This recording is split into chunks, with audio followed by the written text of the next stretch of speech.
Welcome back to the Working Man podcast. This is podcast number 4.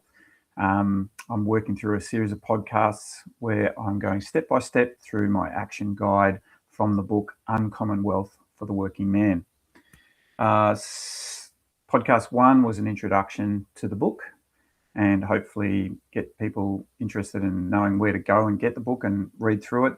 It's a short book, 50 pages. If you haven't read it, if you're starting at this podcast, probably not the best idea to understand why. Go back and listen to podcast number 1. Podcast 2, I go into the action steps 1 and 2, where to find the money to invest with, where I go through some of my simple parts of the system and how to find money to invest with. Then I jumped ahead in podcast 3 to step 7, the why. You know, if you're going to go ahead and try and figure out a simple system that I'll show you and implement it in your life, you're going to need a little bit of time, not a lot. And to know why you want to do it is really, really important. So and there's a supplement. So each of these podcasts, there's a written document which goes into greater detail about what you should do in each step, or potentially if you want to.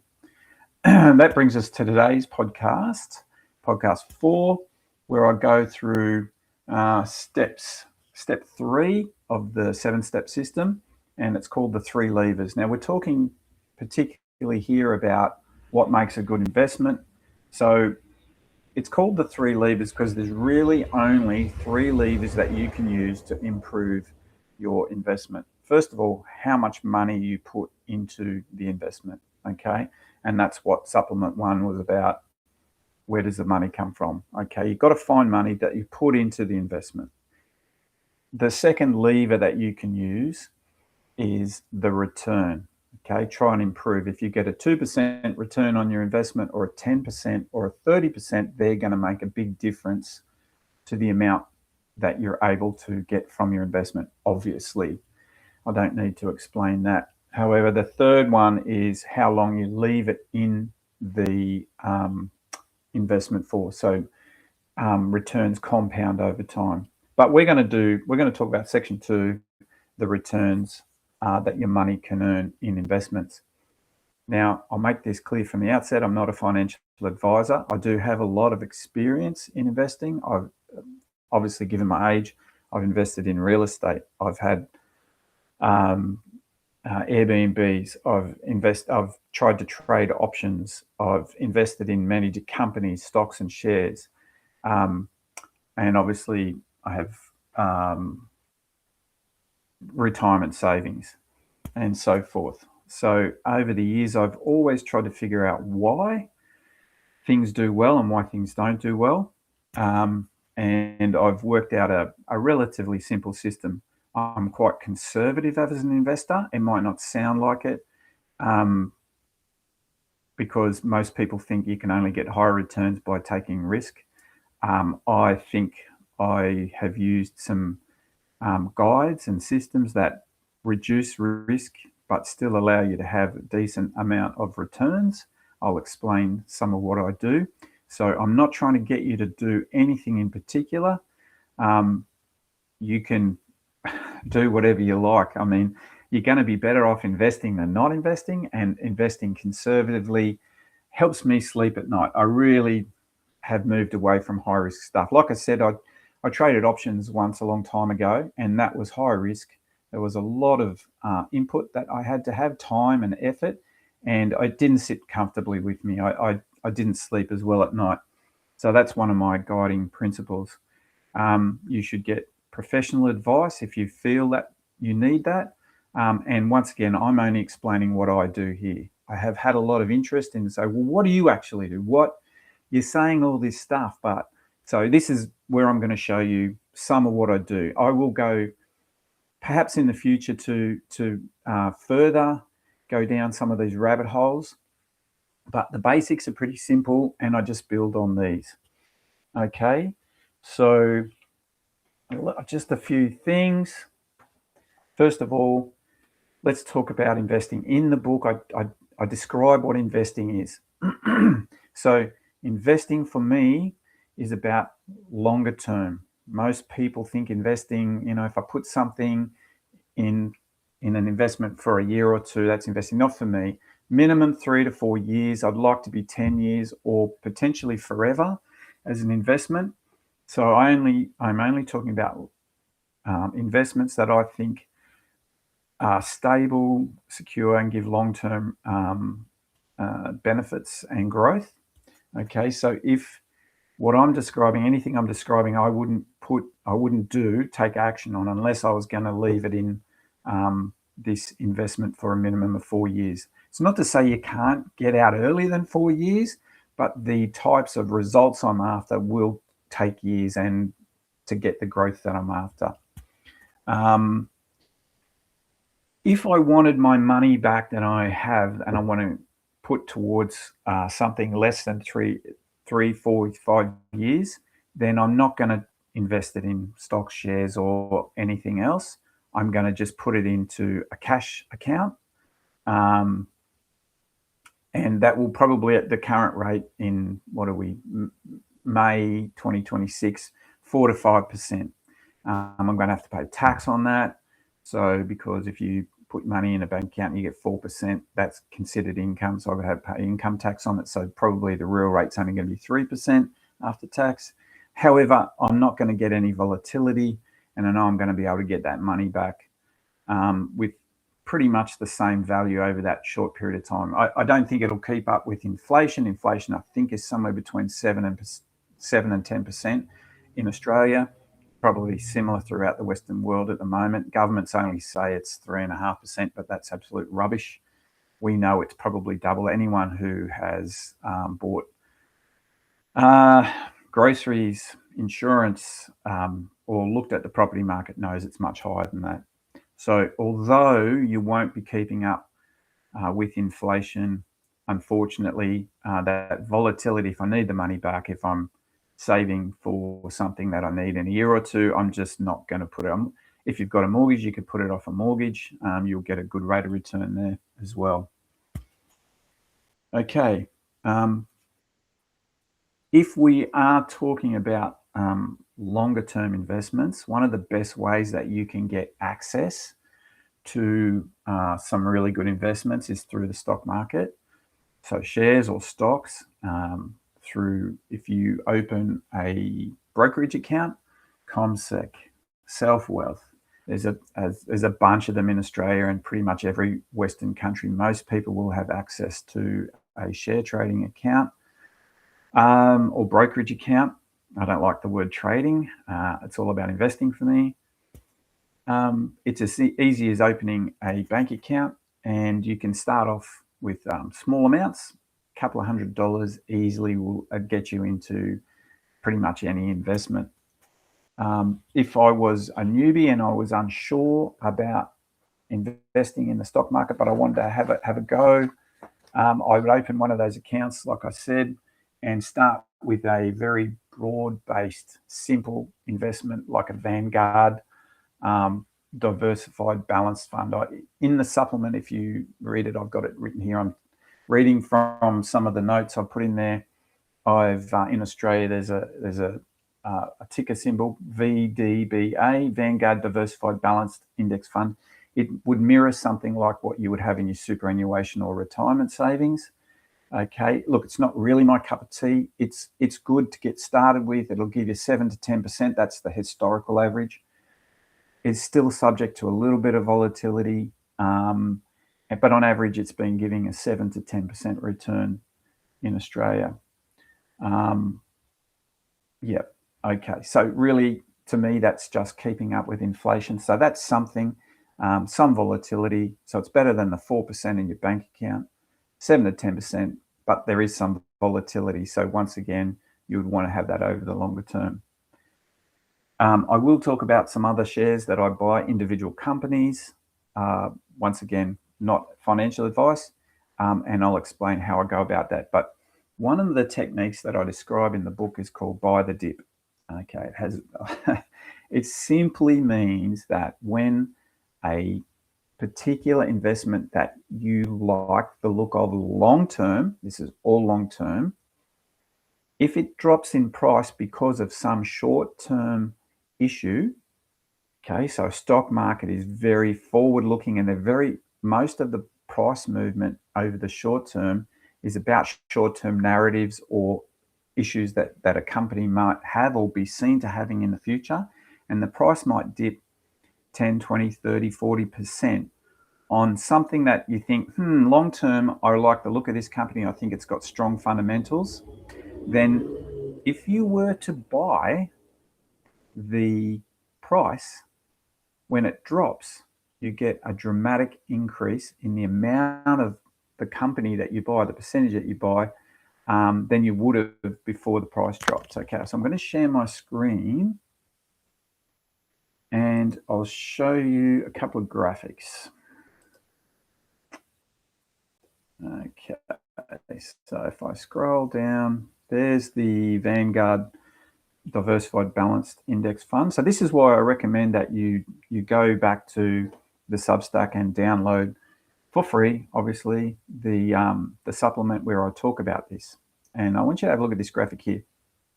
So what this is showing is an upward price movement, which is the light gray, and then the darker price, the darker line, which is like a squiggle or a wave that fits on top. And that is what you will find the prices of companies doing. Even though they're on the way up on average, they move around. So sometimes they're high, sometimes they're low, sometimes they're high, sometimes they're low.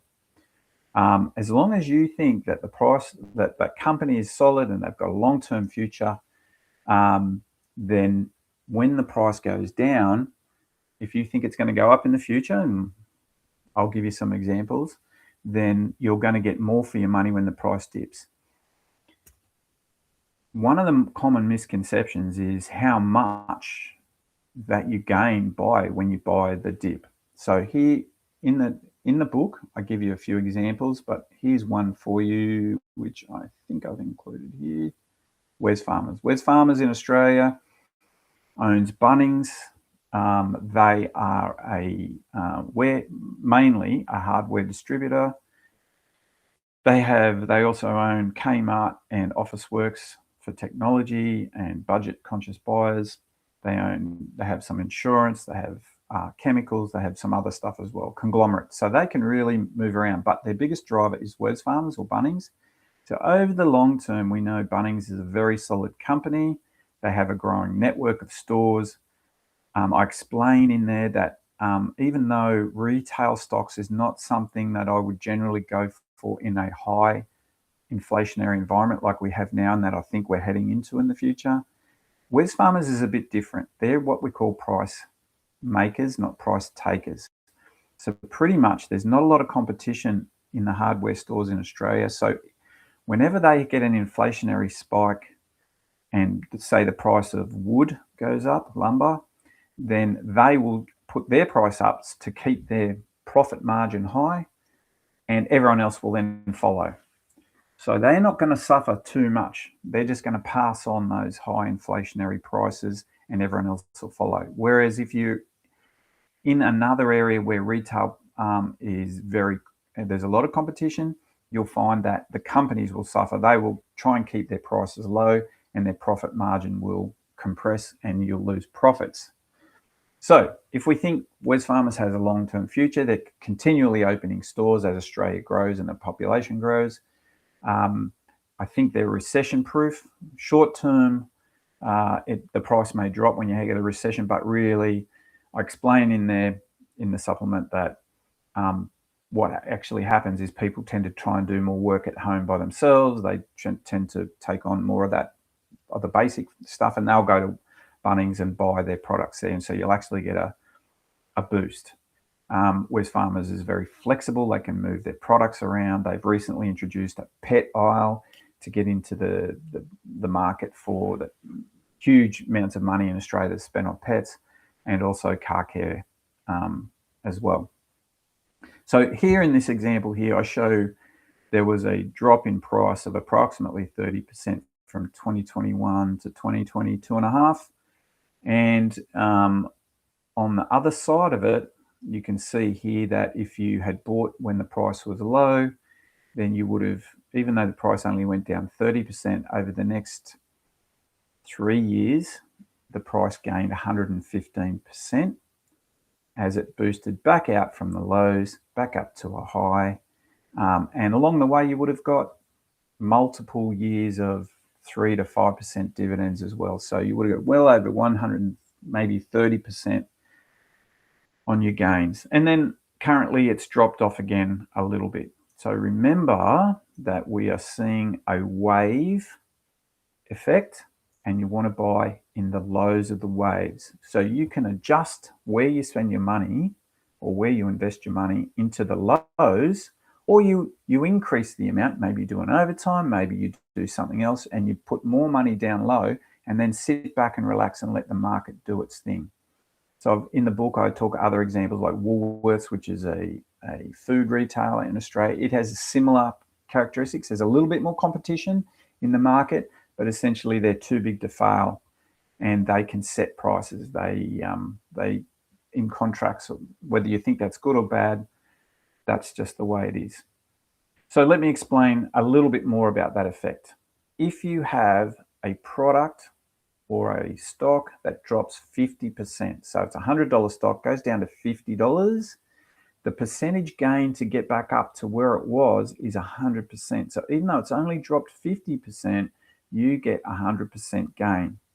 That is why buy the dip is so powerful. It slingshots you out. If the price can go back up to where it was, you don't gain the 50% you lost, you gain 100%. So buying the dip is super powerful. All right. So what I tend to do is, I think I mentioned it here, I have a bunch of different companies that I like.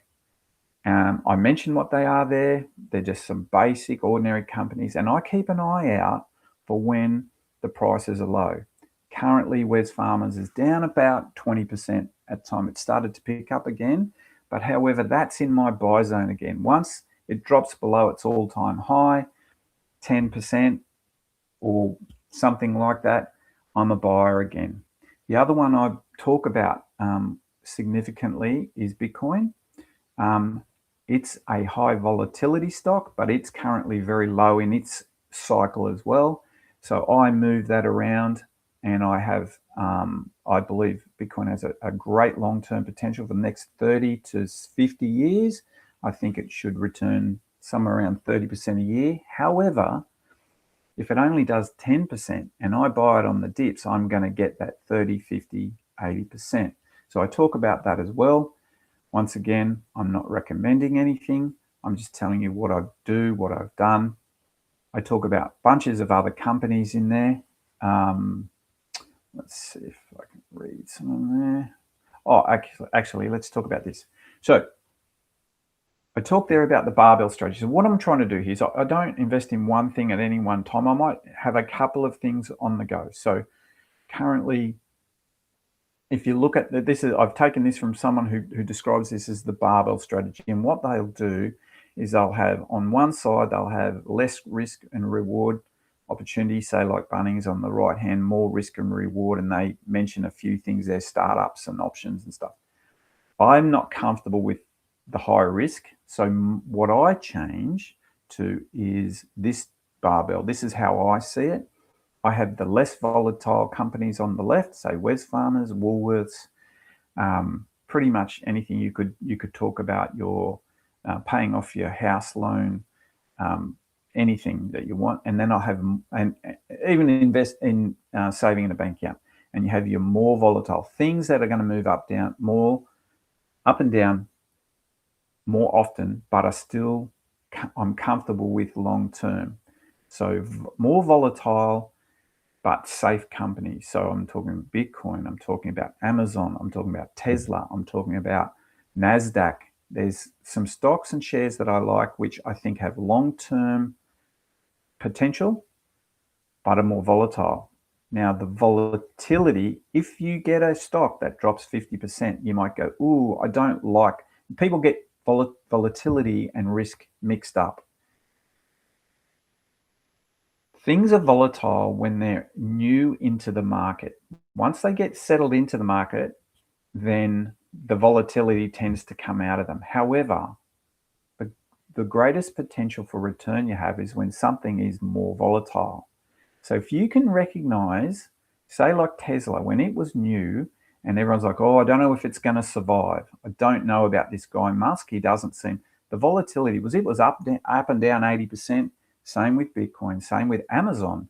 Amazon now is just like locked in. They've got Amazon Web Services, they've got Prime on viewing, they've got music, they've got everything, retail. But back in the late 90s, early 2000s, it suffered multiple drops of 50 and at one point over 90% in its price. If you had have bought Amazon when it dropped 90%, you would be a multi-millionaire with a very small investment, but you had to believe it. And if you had listened to Jeff Bezos give his talks back then, it might have given you the confidence to say, you know what, actually, if I dig deeper rather than listen to all the commentators going, oh my God, the end of .com boom, it's not as big a deal as we thought it was going to be. But if you listen to some of his early talks from the early 2000s, where he said, settle down, we're not making a profit because we're investing in all the infrastructure that we're going to use as a slingshot effect on the other side, warehouses, delivery systems, online systems, efficiency directives. And it was pretty, I look back, I've watched some of them and I was going, oh my goodness, if you could have recognized that back then, you bought it for a 90% discount, slingshot out, and the price just kept going up with more volatility over time, and that's one of the other ones that I like long term is Amazon. I think it's still got a long way to run.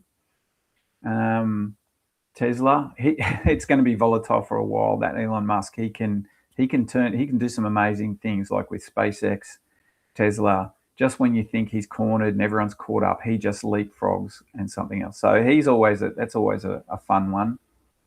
I don't invest in Tesla though; it's a little bit too volatile. I don't feel comfortable with that. Anyway, so in the book, I talk about lots more options, and you get to choose. This can be part of the fun or part or not, but it's about learning where you are. It's about figuring out what you feel comfortable with, starting with something basic and potentially evolving over time. I will do lots more podcasts because this gets the attention, gets the eyeballs. People want to know, oh, what's the next quick hit? But I'm telling you that unless you start at the very beginning and put the system in place before you get to this is the icing on the cake. Okay, you can't just get icing and eat it. You need to build a cake. You need the system to find the money to invest, and then this becomes the fun. This can be the reward. Some people like this. Some people, have that urge in them that they want to have control over what they invest in. So this is the fun part for me, anyway.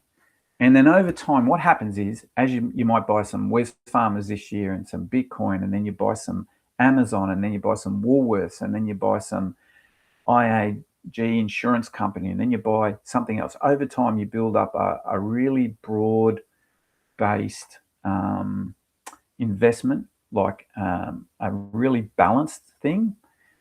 And it's fun, and you see it building, and you get to know the companies, and you watch a little bit from time to time, and I see it as fun, and you're growing.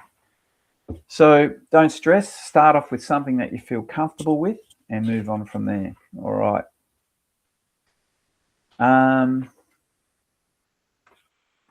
That's pretty much it for today. I'd like to hear from you if there's more stuff that you want to hear about in this area. I will be doing more. There's a couple of more sections on the that I have to work through with the book, with the podcast, and then I can come back to, I'm going to be digging deeper into all this stuff. Okay, one of the main things I want you to take away from today is volatility of the price of a commodity or a product or a stock or a share does not equal risk. Something that's volatile is probably short-term narrative driven. And like I said, I'll go through more examples of this. And if you can see through that short-term narrative and that you think that investment is good long term, then you'll find volatility is a gift, because the price drop, you buy in, the slingshot out, you can get dramatically higher returns that way. Hedge funds can do this, but most investment funds can't do this. They're not allowed to swap and change. They've got to keep a broad-based investment strategy where they buy a little bit of everything, even if it's the price is high or the price is low. Okay, because people say, well, why can't professionals do this? Well, they can, and they do, but not professional managers who are mandated in investment funds for retirement. They can't ride the volatility waves. They're just not allowed to. It's not in their mandate. But privately, I know that they do this. Okay, so volatility is a gift. As long as you look at the company and or commodity like Bitcoin, and you know that it's going up and it's fated to continue growth, then I don't see the risk equaling the price drop. So that's when I jump on board, and you get slingshotted out, and your growth builds dramatically higher than what it would if you stick with something very broad-based. That's just my personal opinion, not investment advice. Okay, so you're looking for the signal in the noise.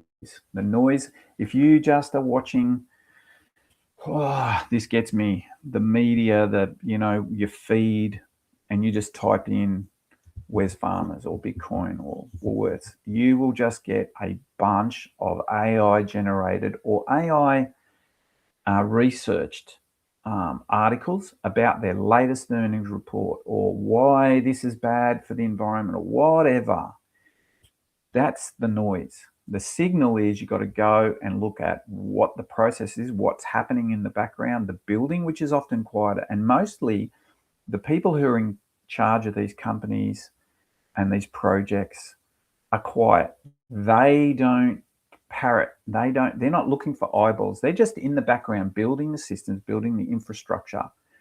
And if you go and watch that and balance that with the narratives, and once you've been through this a few times, a few years, and you go, oh man, I remember when that scare was on about how hardware was going to go downhill or whatever, and that it really put a dampener on the price.